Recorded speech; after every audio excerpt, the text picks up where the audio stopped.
Então hoje é na página 44, né? 44. Página 44.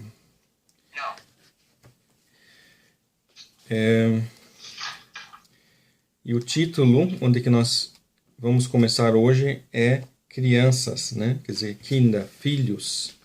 Filhos. E então, como a gente está falando o assunto sobre solteiros, família, valores familiares, então a criança, qual é o valor da criança no casamento, na família? É importante a gente pensar sobre isso. Eu escrevi aqui que filhos são uma bênção adicional. Uma bênção adicional. O que significa isso? Por que é importante enfatizar isso? Porque muitos acabam escorregando para uma situação de colocar quase os filhos como o centro do casamento. Existem também casais que, depois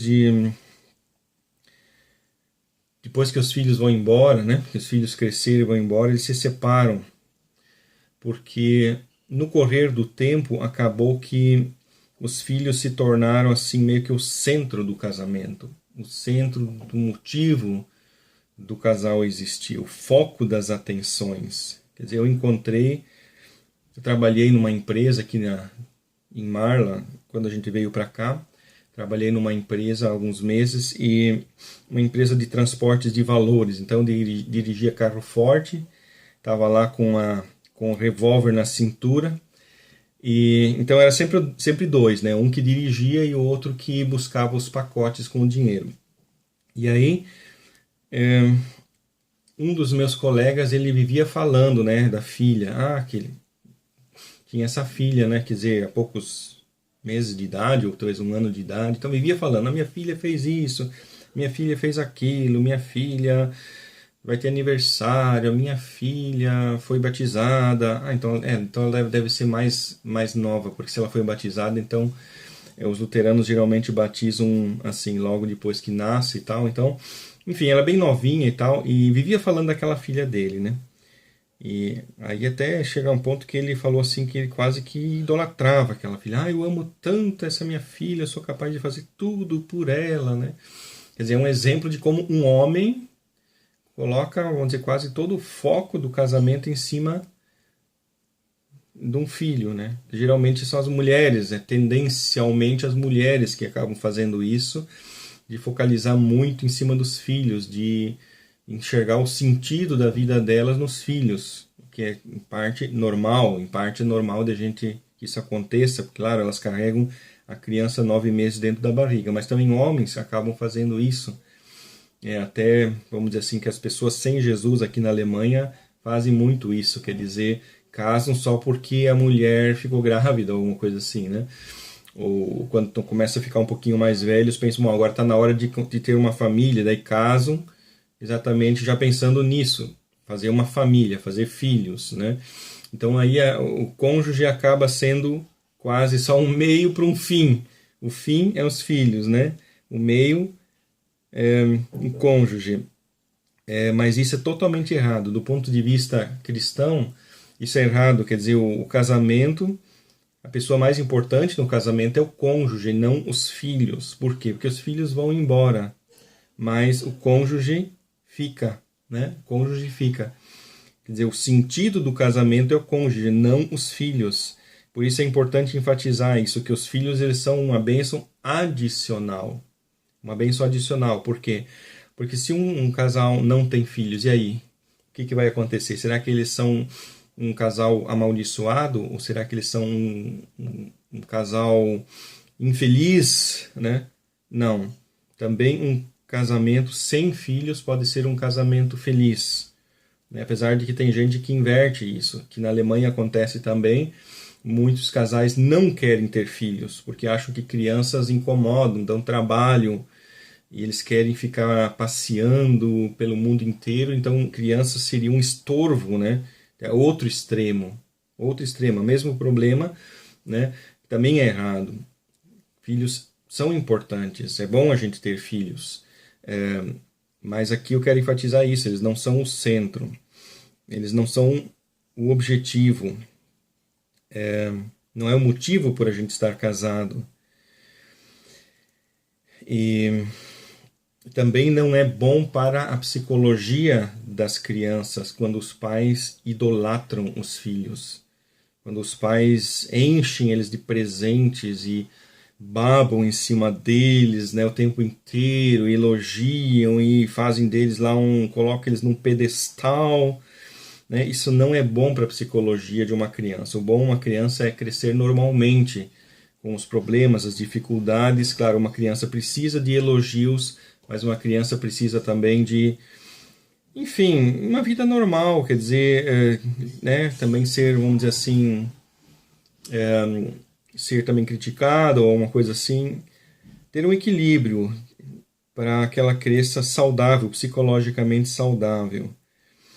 E também acontece que filhos morrem. Acontece com, vamos dizer, uma certa frequência que pais perdem os filhos, seja num acidente ou por uma doença. Então, quando um pai, uma mãe centraliza demais em cima de um filho ou dos filhos, então a perda de um filho por uma doença, coisa assim, pode causar que uma pessoa fique maluca, né? Quer dizer, não aguente, entre em depressão profunda, né? Seja tenha que ser internado num hospício, né? Ou coisas desse tipo, e aí acaba às vezes, muitas vezes até acontecendo uma separação do casal, porque uma pessoa se fixa tanto naquilo, na tristeza e tal, que já não dá mais valor para o cônjuge, já não cuida mais das suas tarefas, já não trabalha mais, está sempre pensando, sempre triste. Então, por isso é importante a gente, desde o início, entender que filhos são um presente temporário. E aí, se trabalhar em cima disso, a gente, claro, fazer o possível para ajudar a eles e tudo, mas chega uma hora que eles vão embora, né? Quer dizer, minha esposa mesmo cresceu embaixo dessa, vamos dizer, dessa sombra de que a minha sogra falava para ela: quando nós formos velhos, eu e o teu pai, você é que vai cuidar de nós. Então isso foi um sério problema, porque os pais dela esperavam isso dela, que ela ficasse cuidando deles até que eles morressem. Então, quando ela casou, isso foi, né, uma problemática. E também foi uma problemática para minha esposa, porque ela se cobrava isso. Peraí, mas né, me falavam que eu tinha que cuidar dos meus pais até que eles morressem. E agora, como é que eu faço se eu vou casar e tal? Né, como é que faz, né? Então, é um tipo de coisa que não se deve fazer. Dizer para os filhos, você vai ficar em casa até eu morrer, ou alguma coisa assim, né? É que muitos pais têm esse medo, e quem é que vai cuidar de mim quando eu for velho e tal, né? Então é um medo justificado, mas a gente como cristãos não tem por que pensar assim, porque a gente tem um Deus que cuida da gente, né? E é claro que alguém vai cuidar da gente quando a gente for velho, algum parente, algum filho, algum sobrinho ou alguém, ou enfim, nem que seja o governo, alguém vai cuidar da gente quando a gente for velho.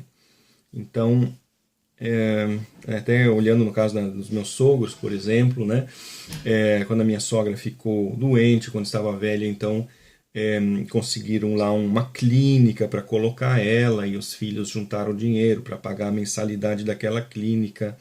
Então ela foi cuidada, né? Foi cuidada, mas ela ficou se preocupando já desde muitos e muitos anos antes como seria, né? Então, claro, porque para essa preocupação ela acontece para pessoas que não conhecem a Deus, que não creem em Deus. Tá? O próximo ponto é missão.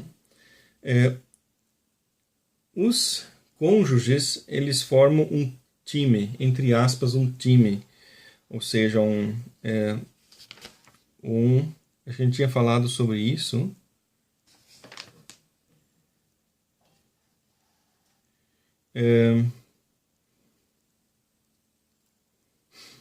porque eles têm um objetivo, um alvo. O casal tem um alvo, um casal cristão, que é fazer a obra de Deus, né? Abençoar as pessoas que estão ao nosso redor, ser usado por Deus aonde a gente está, seja como um obreiro na igreja ou fora da igreja, enfim, o tempo inteiro, né? Eu vou dizer assim, as 8 horas que sobram num dia, porque 8 horas a gente dorme, 8 horas a gente trabalha, então as 8 horas que sobram das 24, claro, tem a ver com a família, cuidar da família e tal, mas também isso, fazer a obra de Deus, visitar, ir na igreja e tanta coisa, né? Ler a Bíblia, tanta coisa que tem relação com a obra de Deus, e o casal ele faz essa obra juntos.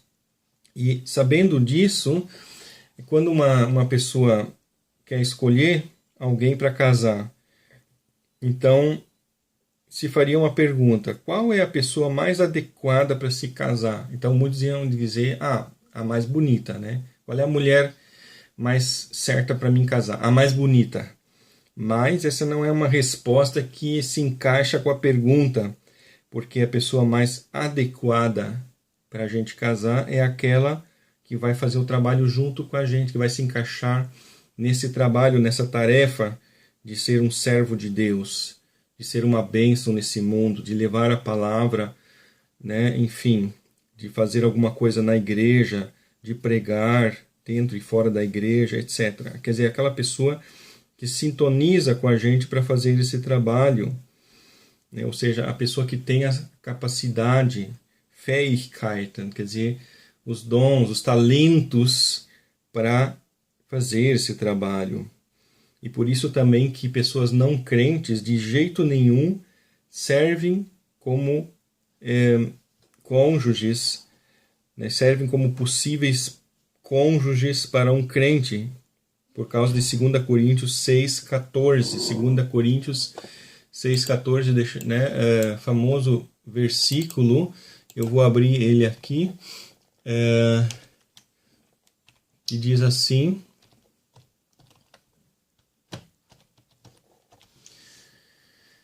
não vos prendais a um jugo desigual com os infiéis, porque que sociedade tem a justiça com a injustiça? E que comunhão tem a luz com as trevas? Bem claro, né? Bem claro, famoso versículo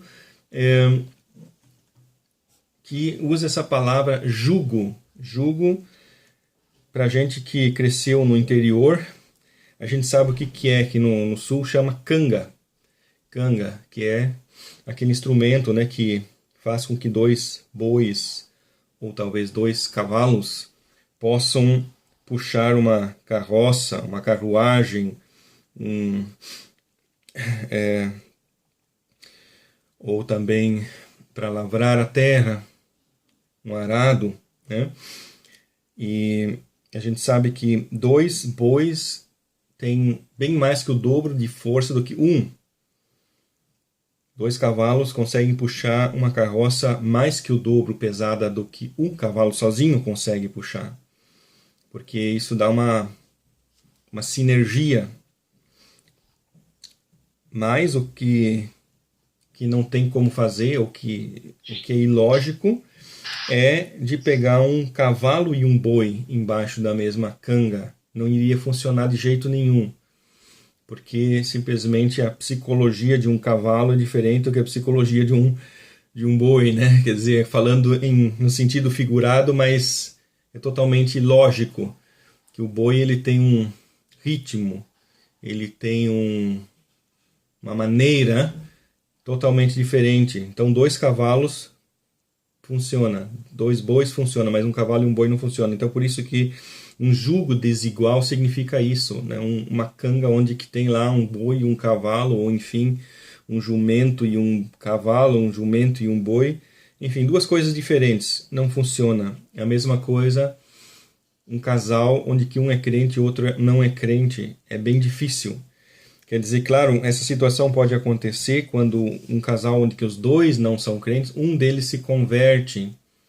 Aí surge essa situação, né? Surge essa situação. Mas é é algo imprevisto, a gente não pode saber quando uma pessoa vai se converter, mas o contrário, a gente pode prever, que é quando se casa um crente com uma pessoa não crente, aí já está entrando conscientemente no caminho errado, então já está entrando conscientemente numa canoa furada, vamos dizer assim, num projeto que não tem como dar certo. É claro que tem como dar certo se o crente abrir mão da sua fé, que acontece muitas vezes. Que a parte crente aí deixa de ir na igreja, já não busca mais a Deus, né? Aí, claro, vai se adaptando ao outro, né? Mas não é isso que se quer. O que se quer é que a gente se mantenha na fé, que a gente seja cada vez mais crente. Esse que é o objetivo. Então, uma vez que esse é o objetivo, então uma pessoa não crente não serve para um crente para casar. O próximo ponto são emoções, e a decisão de casar não pode se fundamentar em emoções. É claro que as emoções são importantes, e elas são totalmente importantes na questão do casamento, porque logicamente se um não gosta do outro, se um homem não gosta da mulher ou a mulher não gosta do homem, não dá certo, não tem como dar certo. Então, lógico que gostar da outra pessoa, ou seja, achar a outra pessoa simpática e gostar de passar tempo com essa pessoa, ter interesses parecidos, enfim, ter como se diz em alemão, uma Chemie, né? Ou seja, ter uma sintonia mental com a outra pessoa. Isso é importante, lógico, isso é importante, mas não é a base para a decisão com quem eu vou casar. Né? Então, ter a emoção como o ponto de partida, ou seja, porque se apaixonou por uma mulher, então achar que agora eu tenho que casar com ela porque eu estou apaixonado por ela, então esse é um ponto de partida totalmente errado, é o pior ponto de partida que se poderia ter. É um jeito de destruir a própria vida e a vida da outra pessoa, né? De prejudicar a gente mesmo e prejudicar o outro, porque aí depois quando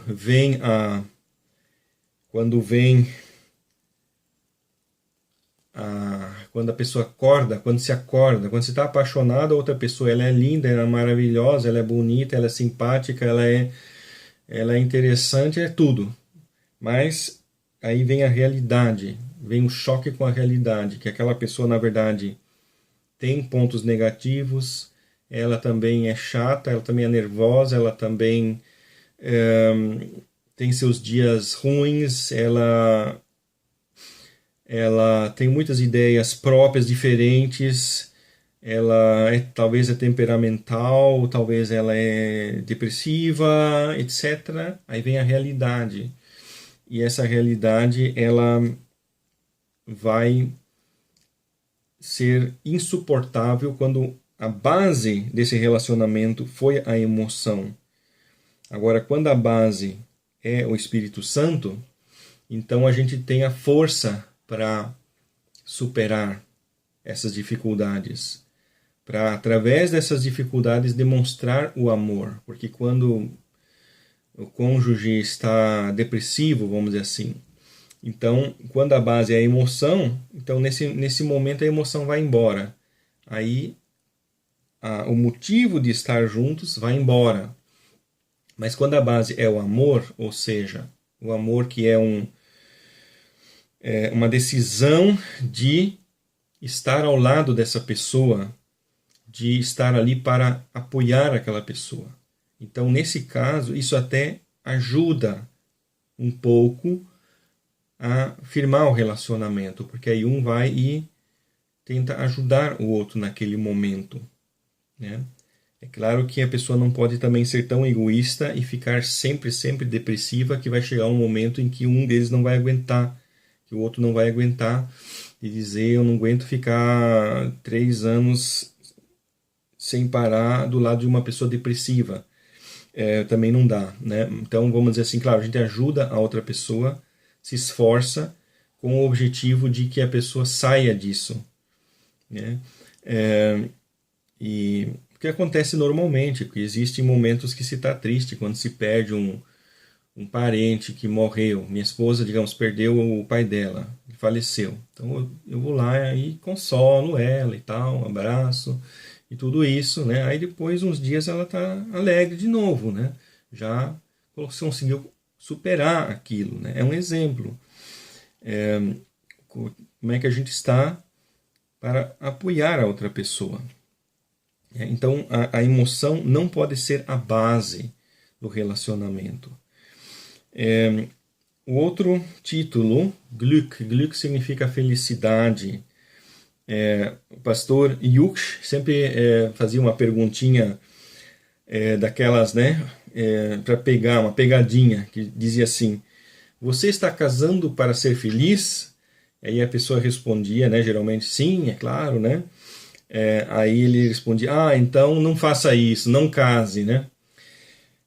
Claro, era uma pegadinha, porque o objetivo dele era dar um ensino, explicar. A gente não casa para ser feliz, mas para fazer feliz. Né? Porque se alguém casa para ser feliz, está indo com a intenção errada, porque se cada um quer ser feliz, então isso só pode gerar um estresse psicológico. Cada um está esperando, opa, o que o outro vai fazer por mim, para me alegrar? E aí o outro pensa a mesma coisa, o que o outro vai fazer por mim para me alegrar? E aí acaba né, que cada um fica esperando, esperando, esperando. Agora, quando a gente casa para fazer o outro feliz, a gente está sempre pensando o que eu posso fazer pelo outro, se posso dar um presente, posso né, fazer algum gesto de carinho, um gesto de ajuda, alguma coisa. Então, cada um se complementa, cada um dá para o outro aquilo que ele está precisando, e aí acontece a felicidade. Alguém usava um ditado de dizer que a felicidade é uma janela que se abre para dentro, que significa, assim, traduzido em português, a gente não pode forçar a felicidade, a gente não pode arrombar a felicidade, a gente não conquista a felicidade pela força, mas é uma consequência, a felicidade é uma consequência, né, de a gente tomar essa decisão de perdoar, de ajudar e todas as outras coisas relacionadas a isso. Então é uma consequência. Por isso também muitos estragam a própria vida, porque correm atrás da felicidade. Eles acham, se eu tomar uma garrafa de cerveja, eu me sinto mais alegre. Se eu tomar duas, vou me sentir o dobro mais alegre. Ou se eu tomar um copo de cachaça, eu me sinto mais alegre. Se eu tomar 1 litro de cachaça, eu vou me sentir mais alegre ainda. Ou tem outros, né, que buscam na prostituição, porque quando se tem sexo, você se sente bem.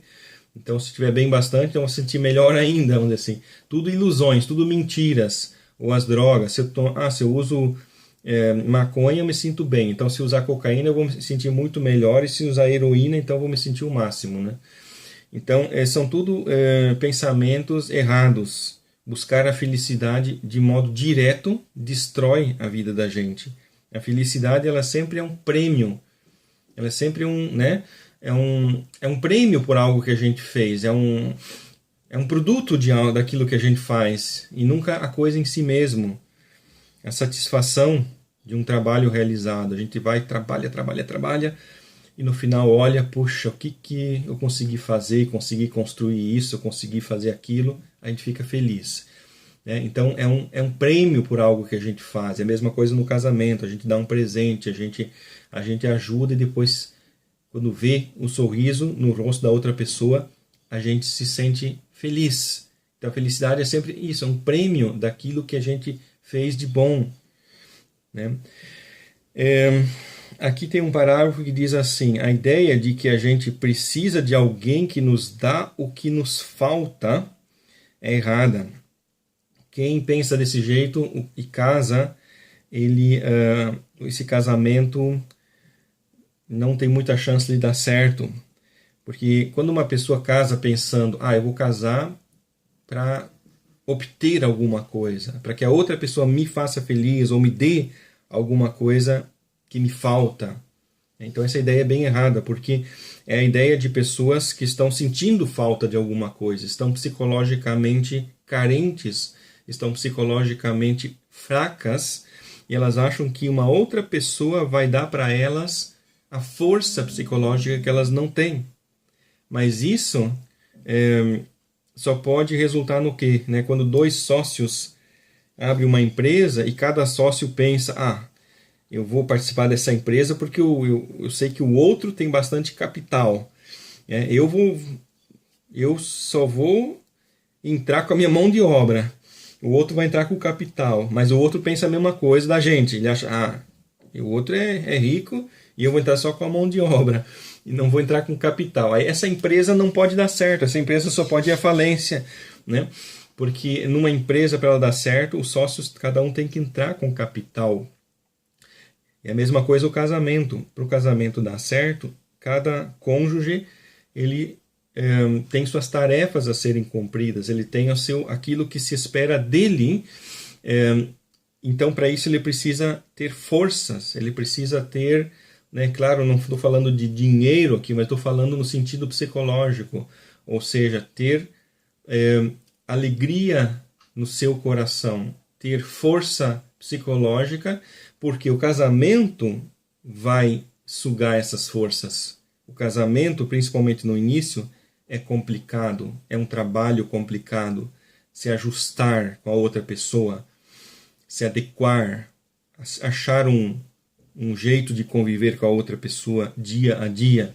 Que namorar é fácil, o namoro é sempre, tudo anda bem, porque cada um só mostra o seu lado positivo. Agora, quando você está 24 horas, ou que seja 16 horas com essa pessoa, aí você vai ver os lados negativos dessa pessoa. Você vai ver quando ela está doente, quando ela está triste, quando ela está com problemas. Né? A gente vai ser o para-raio da outra pessoa. Então, para isso, a gente tem que estar bem. Quem já entra num casamento ruim, quer dizer, quem já entra num casamento com déficits psicológicos, ele só vai piorar. Só vai ir mais para baixo ainda.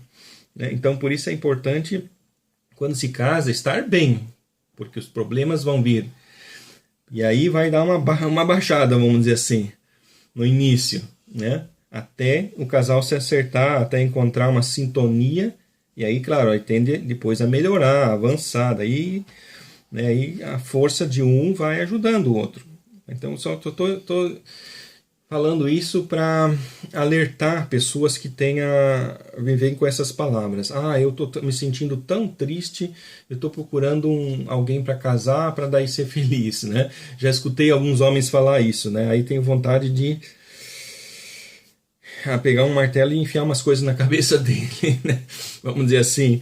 Né? Porque aí depois vem lá casamentos que precisam de aconselhamento, casais que estão lá brigados, casais que estão à beira da separação, né? Então, por isso é bom a gente avisar antes. Por que falar sobre esse assunto? Tem que falar antes, né? Antes que o leite seja derramado.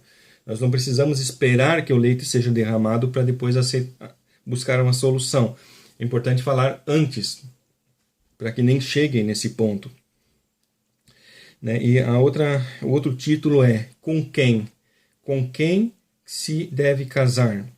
Deus sabe quem é a pessoa com a qual um crente deve casar. Qual é a pessoa mais indicada. E por isso, toda tentativa de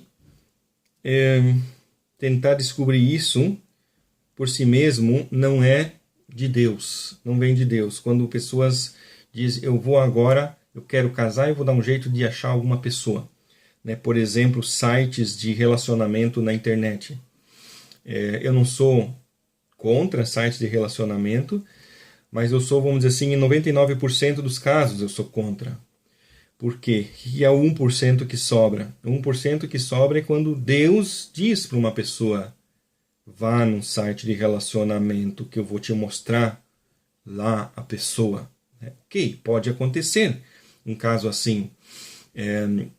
Pode acontecer, por isso que eu não digo que não existe. Mas o errado é quando a pessoa, da própria carne humana, decidiu: eu quero agora escolher uma pessoa para me casar. E vou fazer isso de todo jeito, vou procurar em todas as esquinas.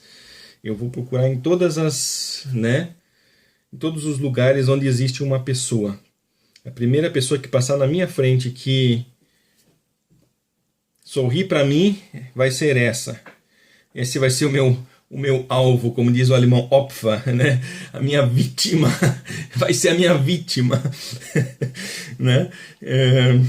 Então tem gente que pensa desse jeito, mas está totalmente errado, né? Deus sabe quem é a pessoa certa e Ele tem uma pessoa certa. Ele tem uma pessoa certa para cada um de nós, né? Uma vez que a gente fale isso para Ele, que a gente diga para Deus: Deus, eu quero casar, por favor, me mostre quem é a pessoa. Então Deus vai preparar uma pessoa, Ele vai dar uma pessoa.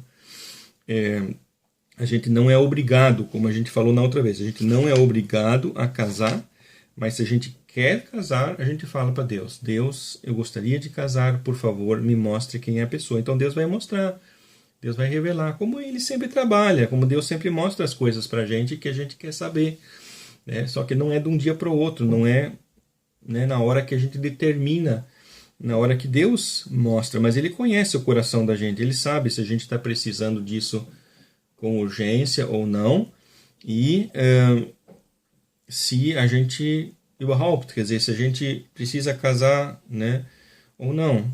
Deus é que sabe isso melhor do que a gente. Então o crente deve fazer o quê? Ficar orando, né? Orando e crendo.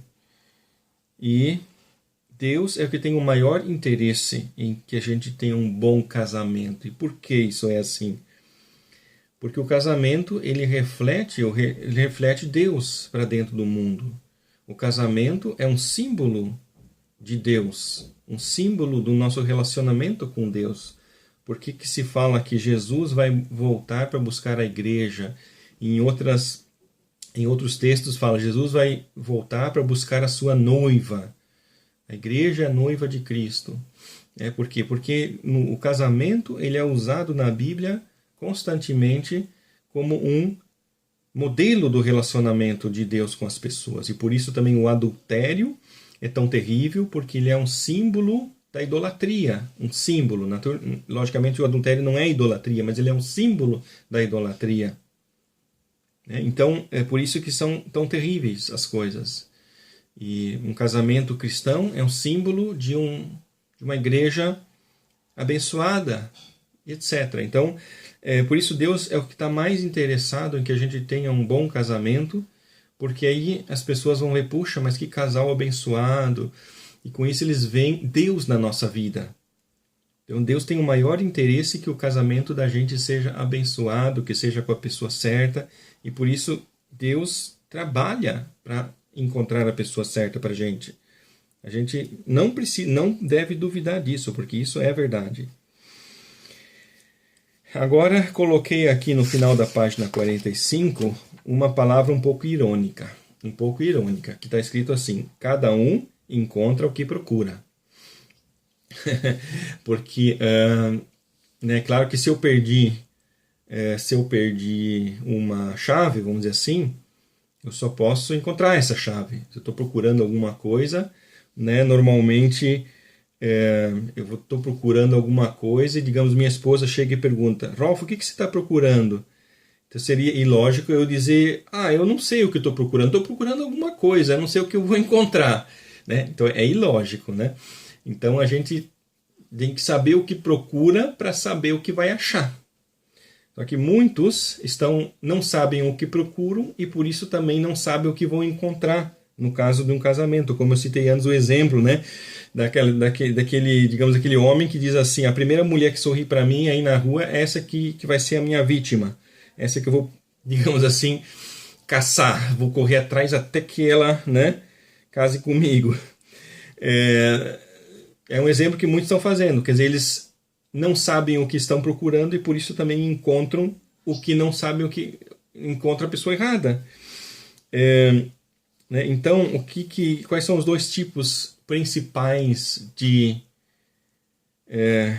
de situações, os dois extremos. O extremo cristão. O extremo cristão é o quê? É casar até que a morte nos separe, como dizem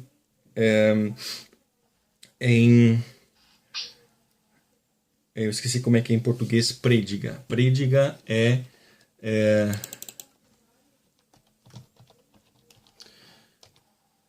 Eclesiastes 9:9, até que a morte vos separe. Esse é o objetivo do cristão. Já o objetivo da maioria das pessoas sem Jesus é totalmente o contrário. Eles não pensam no futuro, eles não estão pensando em ter um relacionamento para daqui 1 ano, para daqui 10 anos, para daqui 30 anos. Eles não estão pensando nisso, eles estão pensando no aqui e agora. E é exatamente esse o ponto que eu queria chegar.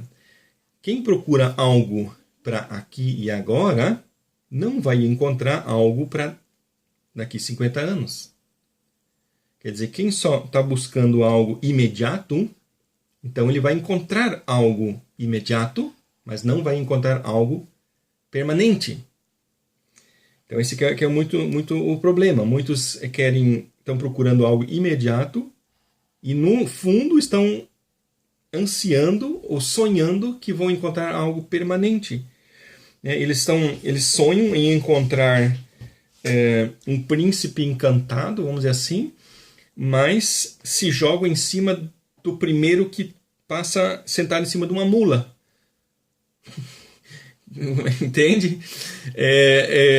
Estou tentando exemplificar isso, que as pessoas que buscam somente o imediato não encontram o permanente.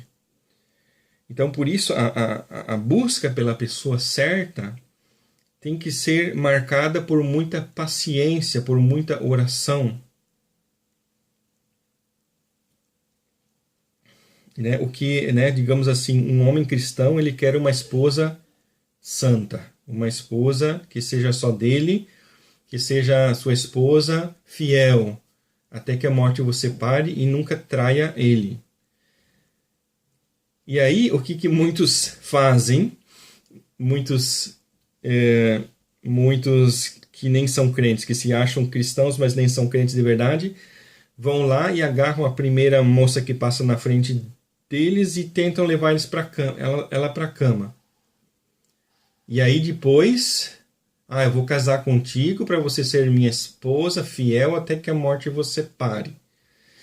Mas não percebe a contradição que existe ali. Quer dizer, se ela se dispôs a ir para a cama com ele tão rápido, será que ela de fato tem a índole de uma esposa fiel?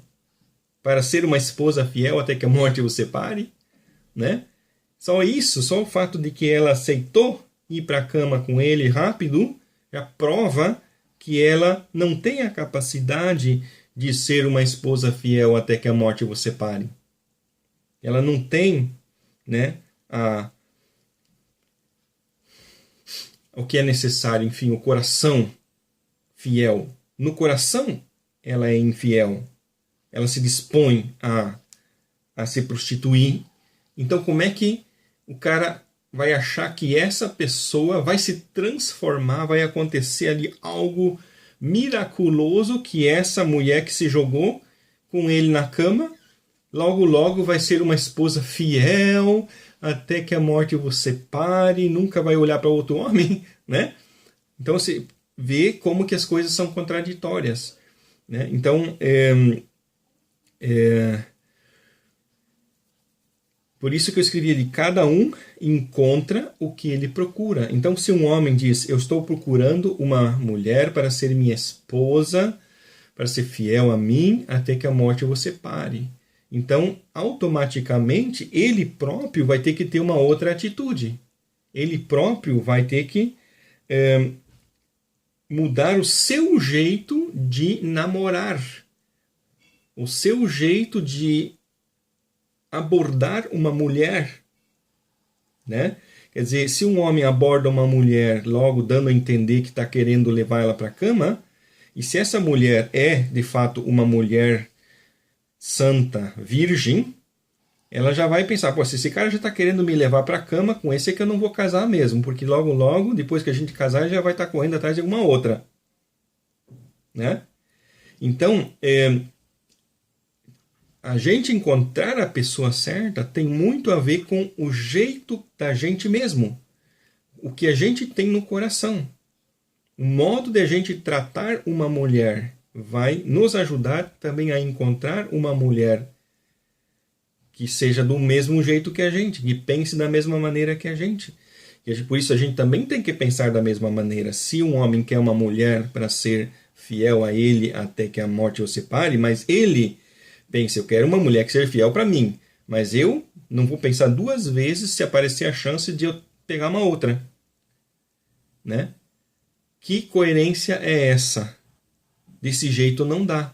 Então, se um homem quer para ele uma mulher que seja fiel a ele até que a morte o separe, então ele também no coração dele tem que decidir isso. E eu vou ser fiel a ela até que a morte nos separe. E isso já antes mesmo de conhecer a pessoa. Porque isso vai se transmitir, isso a pessoa vai sentir, ela vai perceber se existe este caráter forte no homem ou não. Então, por isso essa frase, cada um encontra o que ele procura, acho que devagarzinho você vai estar entendendo o que eu estou querendo dizer com isso. Que encontrar a pessoa certa tem muito a ver com a gente mesmo se posicionar também corretamente em relação ao casamento. E assim a gente vai também sintonizar com uma outra pessoa que tem o mesmo pensamento que a gente, ou seja, de fidelidade até a morte, de não trair o outro e de ficar junto até morrer. Né?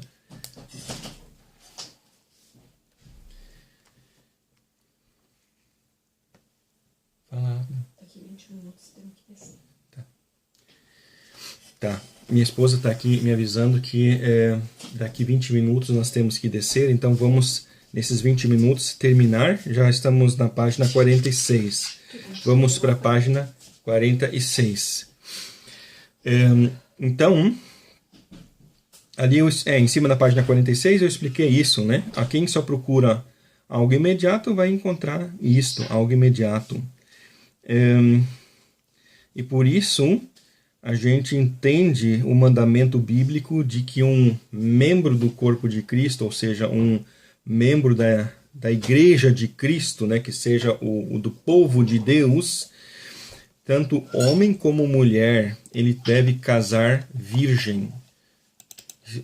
Isso está em 1 Tessalonicenses 4:3. Deixa eu ver o que está escrito ali. Porque esta é a vontade de Deus, a vossa santificação, que vos abstenhais da prostituição. É lógico. Quem não é casado não deve se prostituir, não deve ter relação, né, sexual. Então é virgem, fica virgem.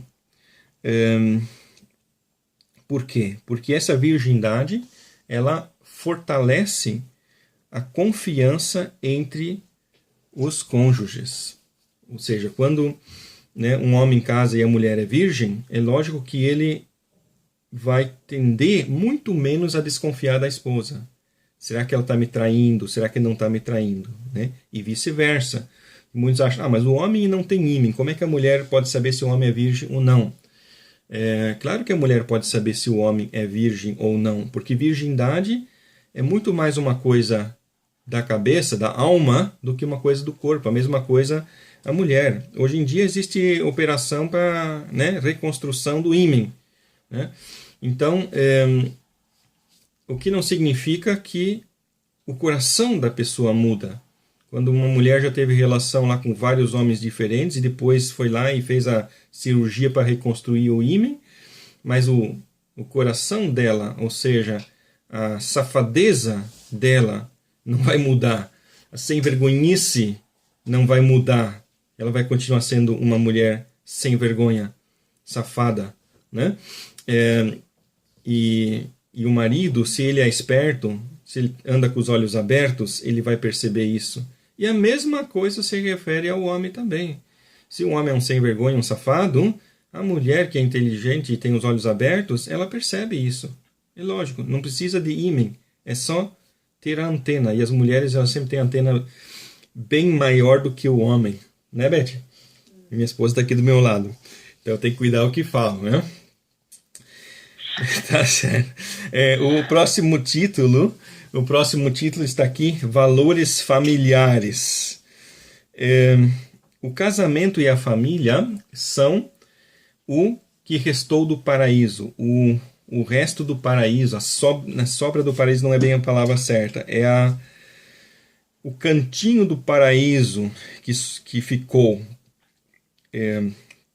Um cantinho do paraíso que ficou. Uma palavra bem importante, porque Adão e Eva saíram do paraíso, estavam nus, saíram do paraíso, vestidos com umas folhas de figueira, mas enfim, não levaram nada, não levaram ouro, não levaram nada lá de dentro.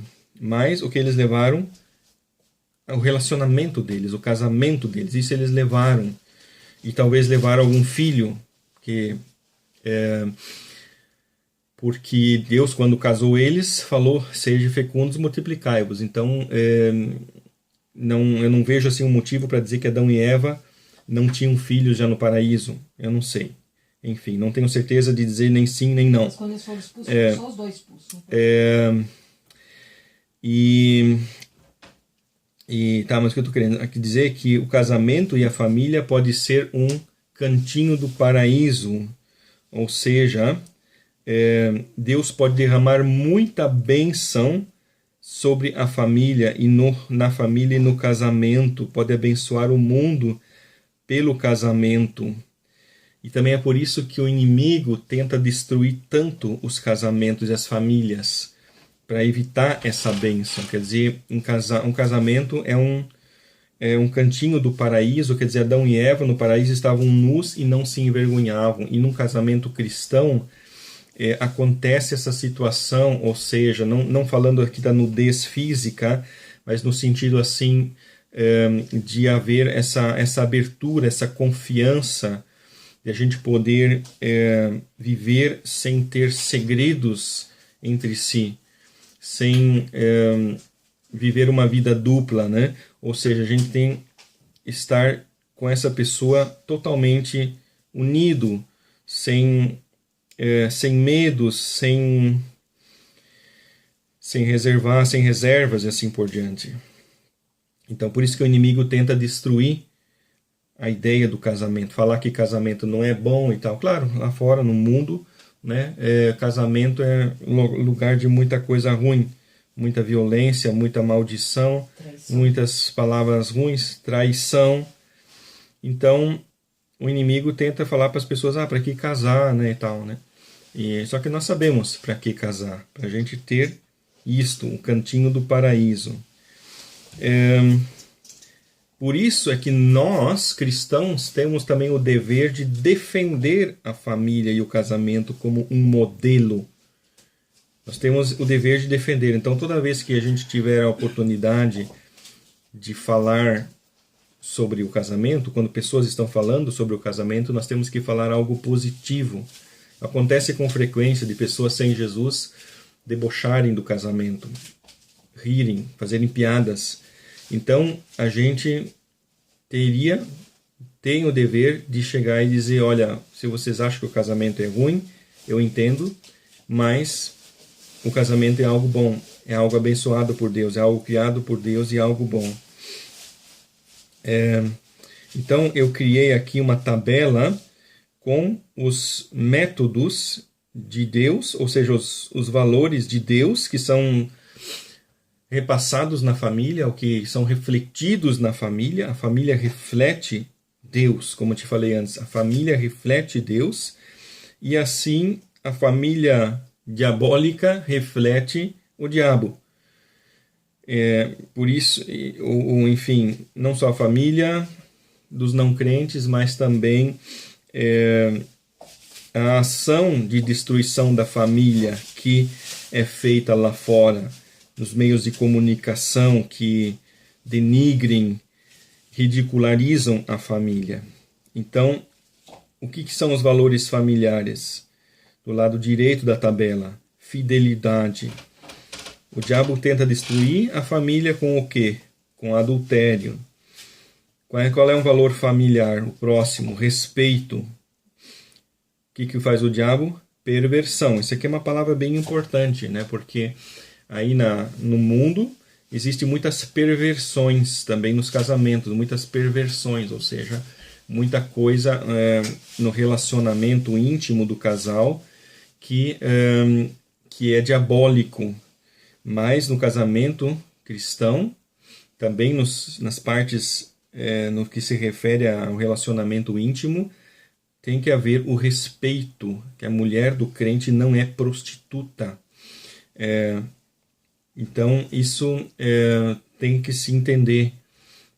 O respeito entre o casal. Num casamento cristão tem o quê? Tem proteção, tem cuidado, tem proteção e cuidado. Né? Proteção e cuidado. Por exemplo, seja o marido proteger a esposa, cuidar dela e vice-versa, e os filhos. E nos valores não cristãos, existe o quê? Existe o abuso e a violência. Né? Então a gente ouve notícias de abusos, sejam agora abusos psicológicos, acontece com muita frequência hoje em dia, e também abusos sexuais acontece também muito, e também violência, né? Pais batendo em filhos de modo errôneo, ou seja, machucando, ferindo fisicamente, ou homens batendo em esposas, ferindo elas, machucando elas fisicamente, ou também psicologicamente, amaldiçoando, falando muita coisa errada. Tudo isso é diabólico. Próxima linha, nos valores familiares tem o quê? Decência. E o diabo ensina o quê? O que seria o contrário de decência? É o erotismo, erotização, Sinnlichkeit. Isso é o contrário de decência. Isso devemos entender. Isso é uma palavra bem importante. Decência. O que é decência? É a deserotização. Decência é trabalhar na direção contrária. É fazer com que a indecência diminua. É o que Deus fez também. Por que Deus, logo que o ser humano saiu vestido com as folhas de figueira, logo disse, não, folhas de figueira, isso não é roupa, fez roupas para eles. Então Deus já desde o início trabalhando contra a indecência, contra a nudez como um mecanismo do diabo, que o diabo usa muito a nudez para destruir as famílias através da prostituição, do adultério. Então, o crente tem que trabalhar positivamente, ou seja, trabalhar na outra direção, para a manutenção da família através da decência, do jeito de vestir, do jeito de gesticular, do jeito de olhar. Tudo são meios onde que a indecência pode se manifestar, e onde que o crente tem que dizer, não, eu vou ter decência nessas coisas todas. A próxima linha dos valores familiares, a família é um lugar de bênção, ou seja, um lugar onde que tanto os pais para os filhos abençoam. O que é abençoar? Claro que abençoar também tem a ver com dizer, eu te abençoo, né? Deus te abençoe, meu filho, ou alguma coisa assim, mas tem também a ver com palavras positivas, de a gente elogiar, falar, poxa, meu filho, que coisa bonita que você fez, você é inteligente, e coisas desse tipo.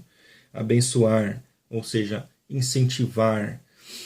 E o que seria o contrário, como o diabo trabalha nas famílias com maldição, ou seja, pais que amaldiçoam os filhos, falam, você é um maldito, você é um capeta, você é sei lá o quê, né? Ou ficam falando mal, você não sabe nada, você é um idiota, você nunca vai ser nada, e etc. Amaldiçoando os filhos.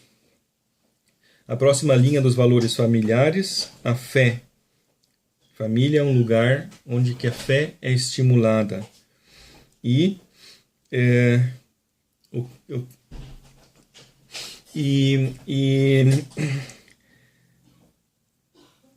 nas famílias não cristãs, o que é estimulado? A incredulidade, Gottlosigkeit, né? É a impiedade.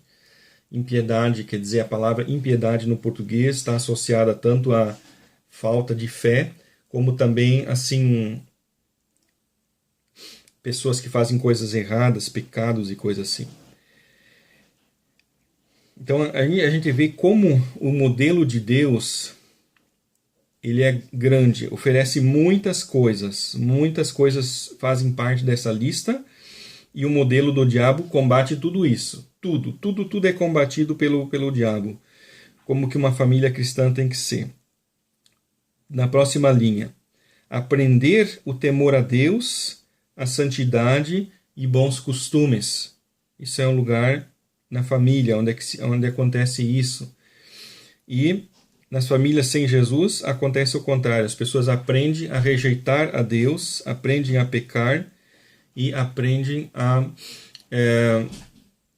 perder os bons costumes. Em algum lugar na Bíblia está escrito isso, né? Que as más conversações corrompem os bons costumes. O que são bons costumes? São coisas importantes ou boas de se fazer. Coisas que assim, são comportamentos, né? Costumes vem com comportamentos. Comportamentos que são elogiáveis, né? Comportamentos honrosos, né? E são bons costumes.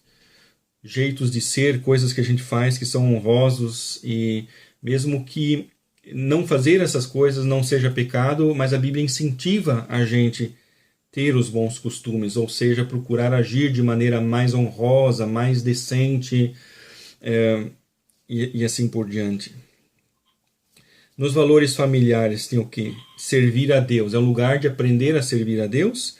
E o que fazem os não crentes? Idolatria. Praticam a idolatria. Ensinam os filhos deles a adorar outras coisas, enfim, sejam ídolos, imagens, o dinheiro e etc. Próxima linha, na outra página, Gottes Maßstäbe, os padrões de Deus, os padrões de vida de Deus são vividos numa família cristã.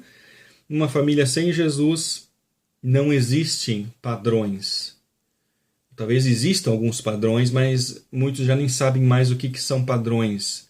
Não tem mais noção o que é certo e o que é errado. A próxima linha, numa família cristã, a verdadeira liberdade através da obediência. Numa família não cristã, uma liberdade aparente, uma liberdade ilusória através da perversão. Na próxima linha, numa família cristã, o valor é o quê? As pessoas são criaturas de Deus honradas. Na família não cristã, pessoas são encaradas como objetos para preencher determinados alvos ou para dar prazer. Assim, são extremos, né? Estou falando extremos. Não quer dizer que todas as famílias sem Jesus sejam tão terríveis assim, mas o diabo tenta puxar para esse lado. É isso que eu estou querendo dizer. Na próxima linha, numa família cristã, o corpo humano é visto como um templo sagrado de Deus. 1 Coríntios 6,19. E numa família do jeito que o diabo quer, o corpo humano ele é desvalorizado, desrespeitado. Próxima linha, a família cristã, o ser humano é criado à imagem de Deus. E prazeres pecaminosos devem ser eliminados, devem ser combatidos. Já numa família como o diabo gosta, ou num casamento como o diabo gosta, vamos dizer assim, as inclinações animais do ser humano. O ser humano é visto como um animal, né? Tanto que se fala aí que o ser humano é um macaco evoluído, quer dizer, enfim, um animal, e as suas inclinações são incentivadas. O ser humano, ele meio que retorna, por assim dizer, ele cai para o lado animal. Tá? A próxima linha, numa família cristã, cobrir o corpo é um ato de proteção moral, necessário depois que aconteceu a queda de Adão e Eva. Já numa família como o diabo gosta, a nudez é um sinônimo de liberdade, ou é uma falsa liberdade. É visto como um tipo de liberdade, erroneamente. Próxima linha, num casamento, numa família cristã, os valores familiares, a comunhão e o ensino da palavra de Deus e o serviço a Deus são incentivados. E numa família como o diabo gosta, é incentivado que o egoísmo, o consumismo e o entretenimento e o desperdício do tempo e o desperdício do tempo através de prazeres. A próxima linha, numa família cristã existe identidade clara. Cada um sabe se ele é um pai, se ele é uma mãe, se ele é um homem, se ele é uma mulher, se ele é uma criança, se ele é um jovem, se ele é uma jovem, ele sabe. Já numa família como o diabo gosta, as pessoas já não sabem mais. Hoje em dia, inclusive aqui na Alemanha, tem algumas pessoas falando que existe 52 tipos de sexualidade, vamos dizer assim. Então, uma pessoa já não sabe mais se ele é homem, se ele é mulher, se ele é hermafrodita, se ele é um... né? Então, são 52 tipos diferentes de inclinações sexuais que as pessoas têm e as pessoas não sabem mais, né? Inclusive, estão tentando ensinar que não se deve dizer para uma criança se ela é homem ou mulher. Tem que deixar ele mesmo escolher quando crescer, ou coisa assim. E tem gente querendo fazer com que na certidão de nascimento não se coloque mais homem ou mulher, ou coisa assim. Deixar em aberto lá se querem deixar para a própria pessoa escolher se ela quer ser um homem ou uma mulher. Quer dizer, tudo coisas ridículas. Para nós é ridículo, né? Quer dizer, o mundo está ali na indecisão. Eu entendo que eles não têm normas, porque foi ensinado para eles que eles são animais, que eles são frutos do acaso, então dá até para entender que eles não têm normas. Mas nós temos uma identidade clara, né? Próxima linha, numa família cristã, significa... vale o quê? Viver com sabedoria. E do lado esquerdo, uma família como o diabo gosta, significa o prazer sem freios, o prazer desenfreado. O que vale é ter prazer. O que vale é fazer o que a gente tem vontade de fazer, né? E já na família cristã, não é o que vale é que a gente tem vontade de fazer, mas o que vale é o que? É sabedoria de Deus, agir com sabedoria. Na próxima linha, numa família abençoada por Deus, numa família cristã, proteção da infância, o direito da criança de ter uma infância saudável, uma infância e uma juventude saudável. Já do lado esquerdo, ou seja, uma família como o diabo gosta, é a erotização precoce. Do lado direito, a próxima linha, numa família abençoada por Deus, são papéis claramente definidos na vida familiar. Do lado esquerdo, tem lá uma família como o diabo gosta, não tem uma direção em questões de papéis familiares. Eles não sabem qual é o papel de um homem numa família, qual é o papel da mulher na família. E a última linha, numa família cristã, educação dos filhos no temor a Deus, ensinando eles a respeitar os pais e respeitar todas as pessoas. E numa família como o diabo gosta, não existem princípios claros e objetivos para a educação de filhos, o que acaba resultando em crianças egoístas e adultos sem educação, sem respeito, né? Aí a gente vê que é muita diferença, e a gente vê como que o diabo tem trabalhado para destruir a família, destruir os valores familiares. Indiretamente, assim, o que ele quer, na verdade, é destruir a fé em Deus, destruir o respeito pela palavra de Deus, destruir a imagem de Deus que está nos seres humanos e que está nas famílias. É isso que é o objetivo do diabo, destruir tudo isso. Numa hora dessas não dá para dizer glória a Deus. Sim, dá para dizer glória a Deus quando a gente olha para o lado positivo, para todas as coisas, né, positivas que existem numa família cristã. Quanta bênção, quanta coisa boa existe numa família cristã. Aleluia, glória a Deus.